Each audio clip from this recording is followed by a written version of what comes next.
자, 나같이 일어나셔서 오늘 우리에게 주신 말씀을 같이 읽겠습니다. 우리에게 주신 말씀은 창세기 28장 10절에서 22절까지 말씀입니다.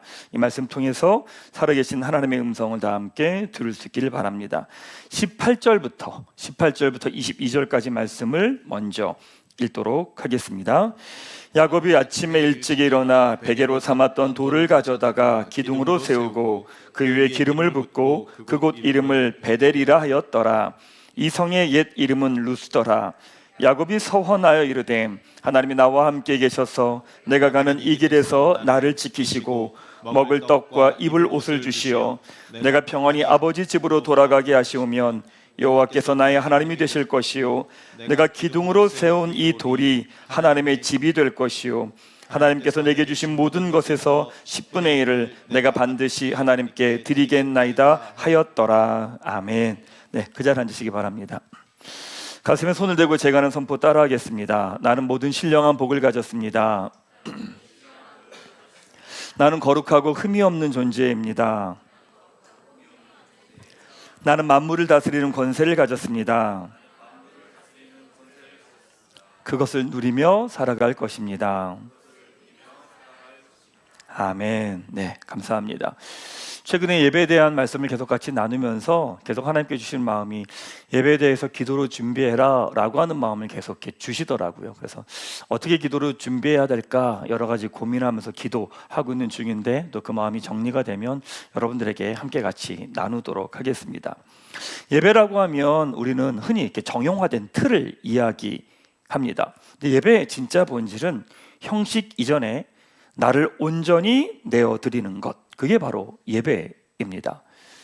영원히 죽을 수밖에 없고 여전히 모든 짐을 나 혼자 짊어지면서 살아갈 수밖에 없었던 나를 살려주시고 구원해주시고 자녀 삼아주신 하나님께 나의 전 존재를 내어드리는 것, 그것이 성경에서 말하는 진짜 예배입니다. 그래서 하나님께 나를 온전히 내어드린다는 것은 그분의 말씀을 내 삶에 온전히 받아들인다라고 하는 순종으로 증명됩니다. 돌아보면 우리 일상을 좀 돌아보면 우리는 우리가 서 있는 그 자리마다 늘 두 가지 마음을 갖고 살아갑니다. 직장을 다닐 때도 교회를 다닐 때도 사람을 만날 때도 늘 두 마음입니다. 내가 서 있는 그 자리에 내 자신을 온전히 내어주지 못합니다. 늘 두 마음을 갖고 살아가죠. 심지어 하나님 앞에 예배드리는 그 순간조차 우리는 염려하고 걱정하고 혼자 머리를 굴리고 있습니다. 돌아보면 우리 인생의 그 어떤 순간에도 우리 자신을 온전히 내어드리는 전심이라고 하는 것이 없습니다. 식센티 미아이가 쓴 책 중에 몰입이라고 하는 책이 있습니다. 그 책에서 이런 이야기합니다. 인간이 무언가에 완전히 빠져들 때 자아의식의 상실이 일어난다라고 말합니다. 여기에서 상실은 자아의 파멸을 이야기하는 것이 아닙니다. 이기적인 나, 방어적인 나, 끊임없이 남을 의식하던 내 안에 단단한 벽이 허물어지는 상태를 뜻합니다. 이것을 성경적인 의미로 표현하면 하나님 앞에서 완고했던 나의 죄된 습관과 자아가 깨어지는 은혜의 순간이라고 하는 겁니다. 바로 이것이 언제 일어나느냐? 하나님께 예배 드릴 때 일어난다는 거죠. 이렇게 하나님 앞에서 참된 예배자로 서서 자신을 온전히 내어드린 사람만이 내가 서 있는 그 자리에서 진짜 삶의 예배를 드릴 수 있습니다. 하나님께 온전히 내 자신을 내어드려 본 사람만이, 그 말씀을 온전히 아멘으로 받아들여 본 사람만이 내가 서 있는 가정과 직장과 교회와 수많은 만남 가운데서 나를 온전히 내어주는 삶으로 드리는 예배를 드릴 수 있습니다. 사랑하는 여러분, 우리 모두 최고의 예배자로 서십시다. 우리의 마음과 뜻과 정성을 다해 온전히 예배를 드리십시다. 그럴 때 어느새 여러분이 서 있는 그 자리에서도 삶으로 드리는 예배를 드리고 있을 겁니다. 예배자 야곱이라고 하는 주제 가지고 말씀을 선포하고 있습니다. 야곱은 우리와 너무 비슷합니다. 하나님을 사랑하는 마음이 있기는 합니다. 그런데 그것이 드러날 때는 너무나 서툽니다. 그렇죠. 마음은 있는데 그것들을 표현할 때는 아직 훈련되고 다듬어 있지 않기 때문에 우리의 연약한 모습들이 그대로 다 드러납니다. 너무나 당연한 거일 수 있겠죠. 처음에는 내가 보기에 좋은 방법을 사용하죠. 실패하고 실수하면서 그것이 아니라고 하는 것을 깨달아 갑니다. 그래서 우리의 수단과 방법을 사용하는 것을 머뭇거리게 되지요. 성경의 모든 인물들은 거의 다 동일합니다. 아브라함도 그랬고, 이삭도 그랬고, 야곱도 그랬고, 요셉도 그랬고, 모세도 그랬고, 여호수아도 그랬고, 모든 인물들이 다 동일합니다. 모두가 실수하고 실패합니다. 근데 놀랍게도 그 실수와 실패의 시간이 지나면서 예배자로, 믿음의 사람으로 서게 됩니다. 우리는 우리 자리에서 실수하지 않으려고, 실패하지 않으려고 애를 쓰는데 오히려 더 실수하고 실패해야 되는 거 아닐까요? 우리 삶의 자리에서 더 실수하고 실패할 때 비로소 영적으로 보면 그것이 더 잘하고 있는 것 아닐까요? 놀랍게도 이런 성경적인 관점을 자기계발서에서도 동일하게 이야기를 해줍니다. M.N. 에드먼슨 교수가 쓴 옳은 실패라고 하는 책에서 이런 이야기합니다. 새로운 영역으로 나아갈 때 실패와 실수는 피할 수 없는 비용이다. 오히려 더 빨리 그리고 더 영리하게 실패의 바닥을 경험해야만 우리가 가진 잘못된 가설과 계산기가 수정될 수 있다. 실패를 전적으로 거부하는 태도야말로 가장 위험한 실패다. 돌아보면 우리에겐 지난 시간에 실수와 실패가 있습니다. 그것 때문에 많이 아프기도 했고 많이 힘들기도 했죠. 근데 놀랍게도 그럼 우리는 다시는 그 길을 가지는 않습니다. 가려고 할 때 우리의 몸이 주저하게 되죠. 놀랍게도 그런 시간을 통해 우리에게 하나님의 뜻이 드러나게 된다는 겁니다. 천국 가면 누가 가장 많이 예수님을 닮아 있을까? 아마 실패한 사람일 겁니다. 누가 가장 예수님을 닮은 모습으로 살아가고 있을까? 가장 실패를 많이 하고 실수를 많이 한 사람일 겁니다. 바로 그 시간을 통해 우리의 죄된 습관들이 깨어지게 되고 우리 안에 계신 성령님이 드러나기 때문입니다. 저도 지난 시간을 돌아보면 했던 수많은 실수와 실패들이 있습니다. 그것 때문에 치른 대가들도 많이 있죠. 근데 그러면서 어떤 일을 할 때 머뭇거리게 됩니다. 예전 자연스럽게 했던 나의 모습들이 드러나지 않게 되더라고요. 앞으로 더 실패하겠죠. 또 한편으로는 더 많은 실패를 하고 싶다라고 하는 마음도 듭니다. 왜냐하면 그래야 그때 비로소 하나님의 뜻이 나의 삶을 통해 드러나기 때문입니다.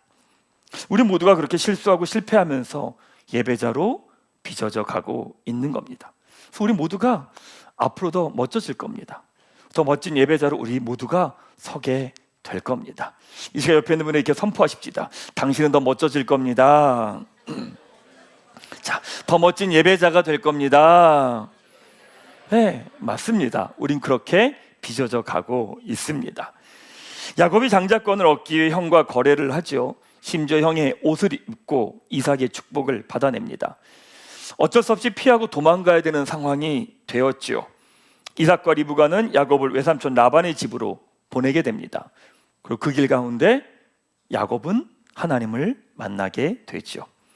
오늘은요, 말씀 통해서 한 가지 메시지만 나누도록 하겠습니다. 오늘 주신 메시지는 서원하게 하시고 그 서원대로 이루어 가십니다.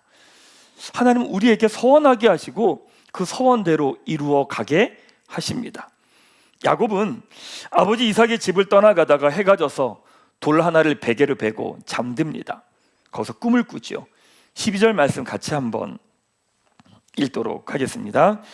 꿈에 본즉 사닥다리가 땅 위에 서 있는데 그 꼭대기가 하늘에 닿았고 또 본즉 하나님의 사자들이 그 위에서 오르락 내리락 하고. 야곱이 형 에서를 피해서 도망가는 길입니다. 자신이 누리던 모든 것들을 다 버릴 수밖에 없었고 포기해야 됐죠.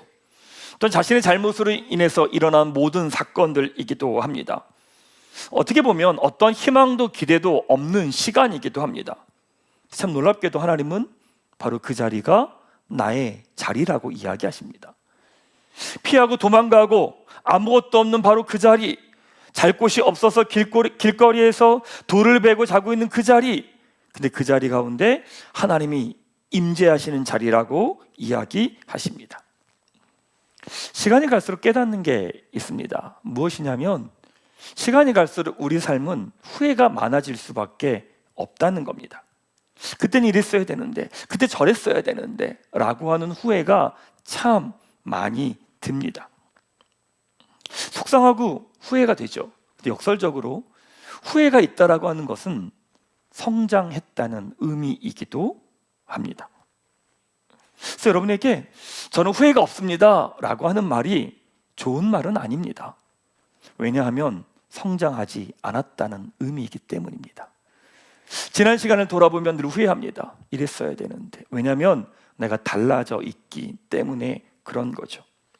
그러다 보니까 우리는 지금 내가 서 있는 자리가 잠시 마음에 들 수 있겠지만 내가 서 있는 자리가 어디든 우리는 늘 후회하는 마음이 있습니다. 그때 이랬어야 되는데, 그때 이랬으면 좀 달라지지 않았을까? 그때 이 선택을 했었어야 되는데 내가 잘못해서 이런 대가를 치른다, 이런 마음이 우리 안에 있습니다.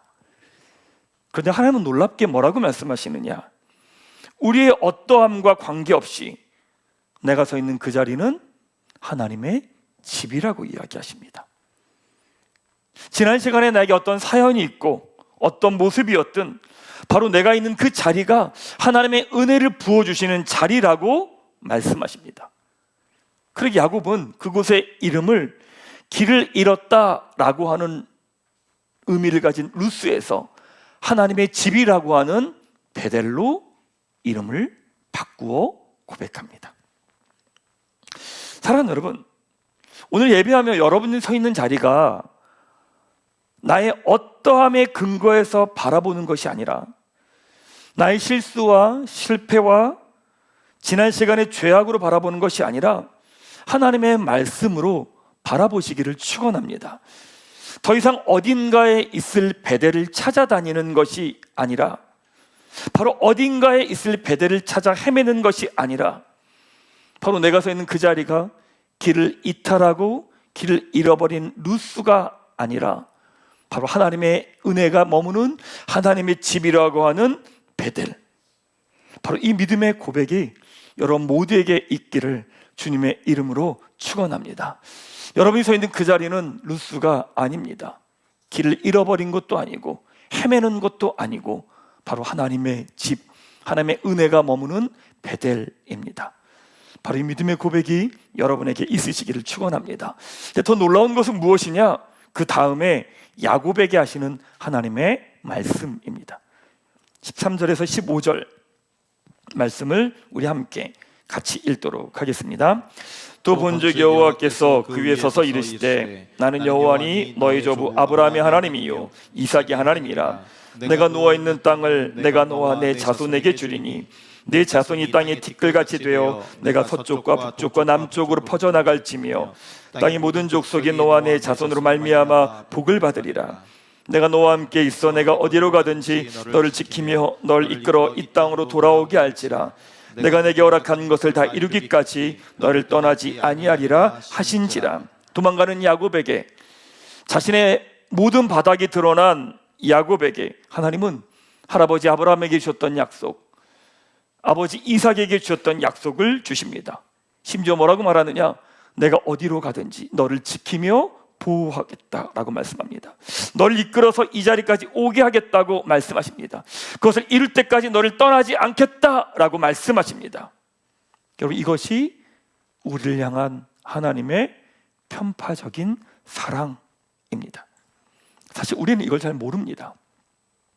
경험해보지 않았거든요. 경험해보지 않은 사랑입니다. 동시에 이해되지 않은 사랑입니다. 야곱을 야단치고 벌을 내리고 심판하셔도 시원찮은데 그 연약함과 부족함을 보지 않으시고 야곱을 향한 하나님의 약속을 선포하십니다. 어쩌면 이것을 지금 시대는 불공정이라고 말할 겁니다. 편파고 특혜인 거죠.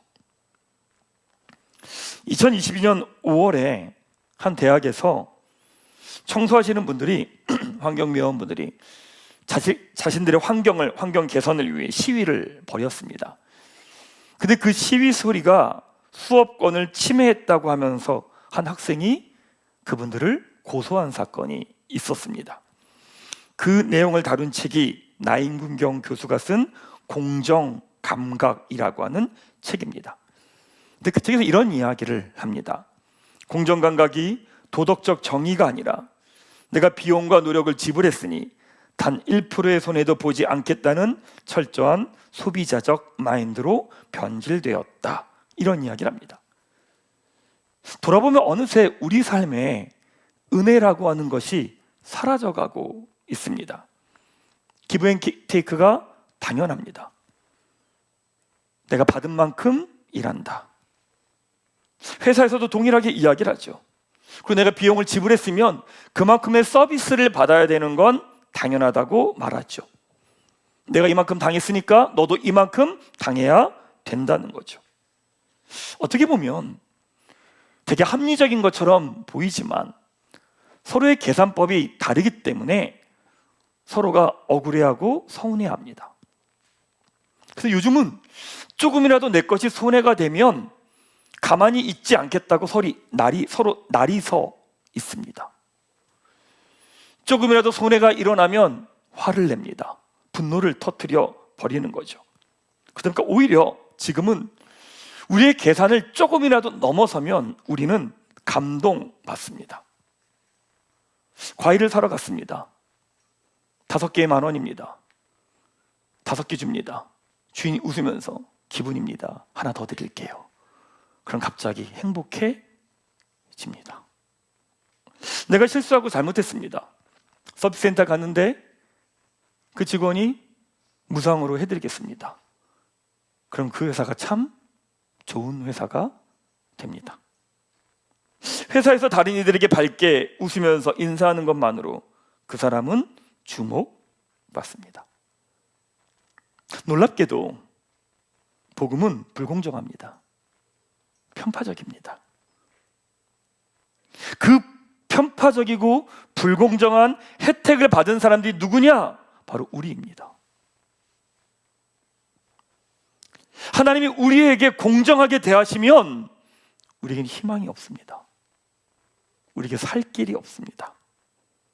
그 편파성의 극치가 무엇이냐? 예수 그리스도의 십자가입니다. 자격 없는 우리를 향한 편파적인 무조건적인 지지와 응원과 사랑, 편파적인 거죠. 불공정합니다.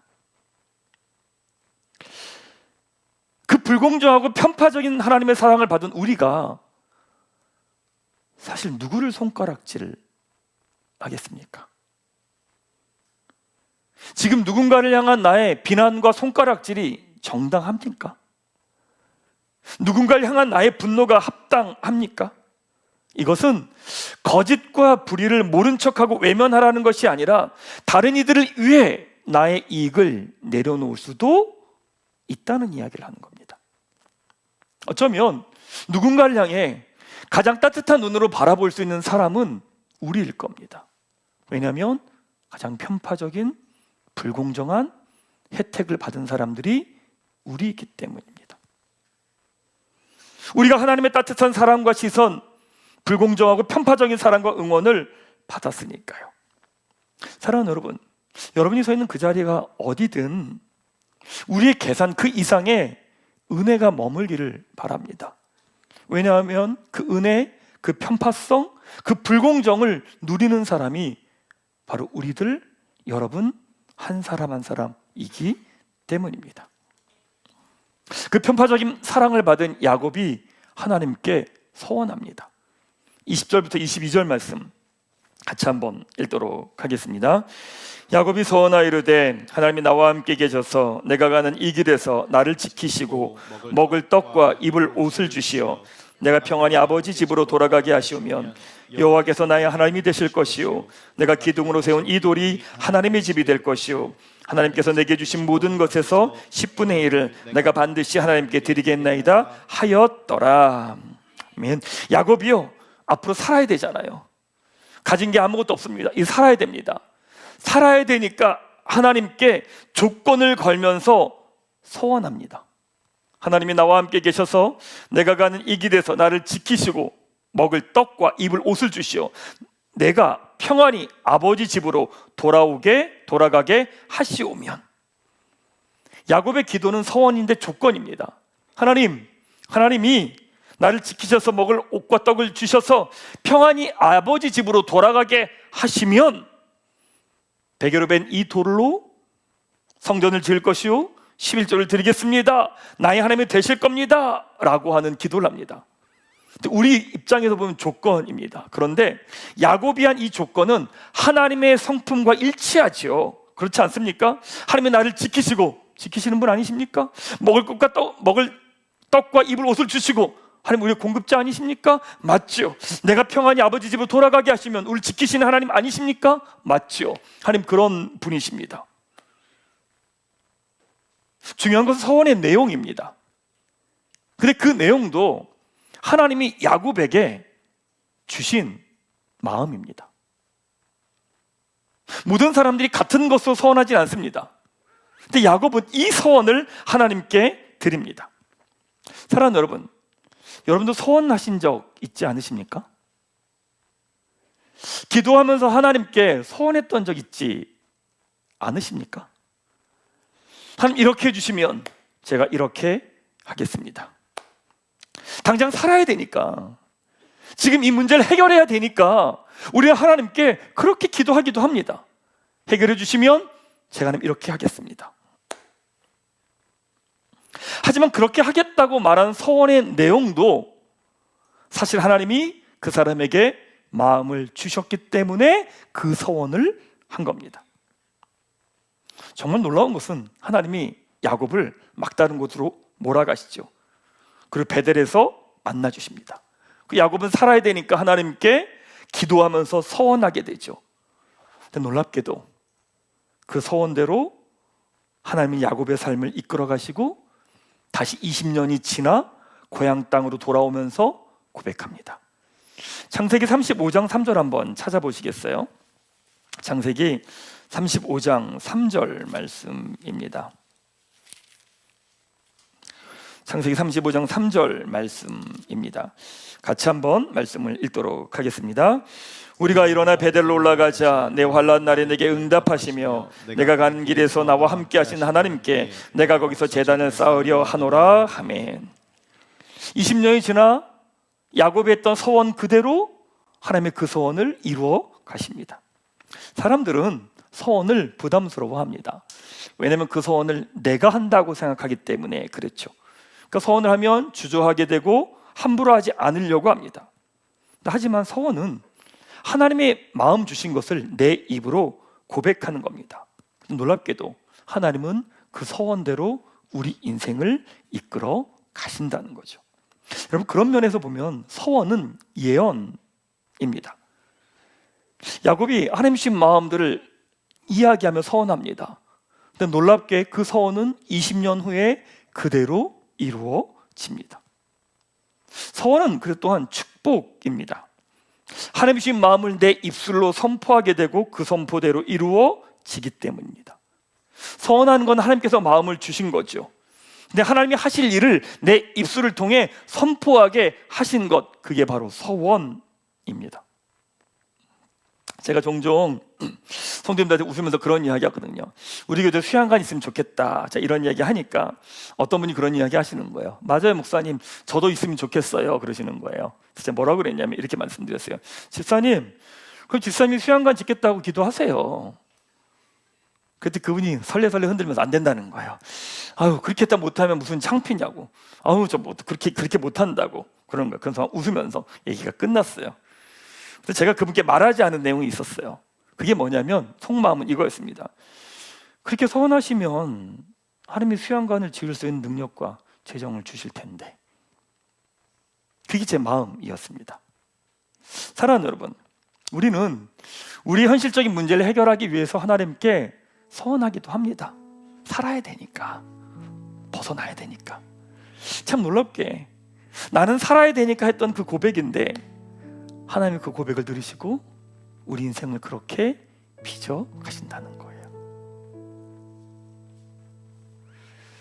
그 고백을 들으시고 그 고백대로 이루어 가신다는 거죠. 현실과 상황을 통해 내 입술을 통해 하나님의 마음을 고백하시는 겁니다. 사랑하는 여러분, 하나님의 마음 주시는 거 있으면 서원하세요. 지금 문제를 해결해야 돼요? 돌파해야 돼요? 그래서라도 하나님께 소원을 해요? 하세요. 살려고 하는 소원일 수도 있고 더 많은 복을 받으려고 하는 소원일 수도 있지만 결국 그 소원은 하나님이 나의 입술을 통해서 그 고백을 받으시고 하나님이 그 사람을 그 고백대로 이루어 가시는 거예요. 사랑하는 여러분, 우리 교회 가족들이요, 그 소원의 축복을 누리기를 바랍니다. 그것은 내가 하는 것, 내가 이루는 것이 아니라 하나님이 이루어 가실 것이기 때문입니다. 이 축복을 누리는 우리 교회 가족들 되시기를 주님의 이름으로 축원합니다. 자, 말씀 마무리하죠. 복음은요, 불공정합니다. 편파적입니다. 하나님 편파적이십니다. 하나님이 공정하게 우리를 대하시면 이 자리에서 예배드릴 수 있는 사람은 아무도 없습니다. 우리가 그 편파적인 사랑에 빚진 자들입니다. 그 과분한 은혜를 받은 우리가 살아가는 삶이 무엇일까? 계산기 굴리며 내가 손해보지 않으려고 나를 세워서 살아가는 것이 아니라 때로는 야곱처럼 믿음의 승부수를 하나님께 던지는 겁니다. 현실의 벽 앞에 갇혀서 머물러 있는 것이 아니라 내 입술을 열어 하나님께 거룩한 서원의 기도를 드리십시오. 내가 이룰 것을 걱정함이 염려하는 것이 아니라 서원은 나의 열심으로 채우는 숙제가 아니라 하나님의 열심이 시작되는 시작점입니다. 그 입술의 고백을 통해 10년 후에 20년 후에 아니 평생의 삶을 신실하게 이끌어 가실 그 하나님을 바라보는 겁니다. 사랑하는 여러분, 여러분의 삶의 자리가 어디든 그것은 루스가 아니라 바로 베델입니다. 바로 그 자리에서 하나님의 주신 마음을 따라 여러분의 입술로 고백하고 선포하며 그 말씀대로 하나님의 이끌어 가심을 누리며 경험하는 우리 교회와 여러분 되시기를 주님의 이름으로 축원합니다.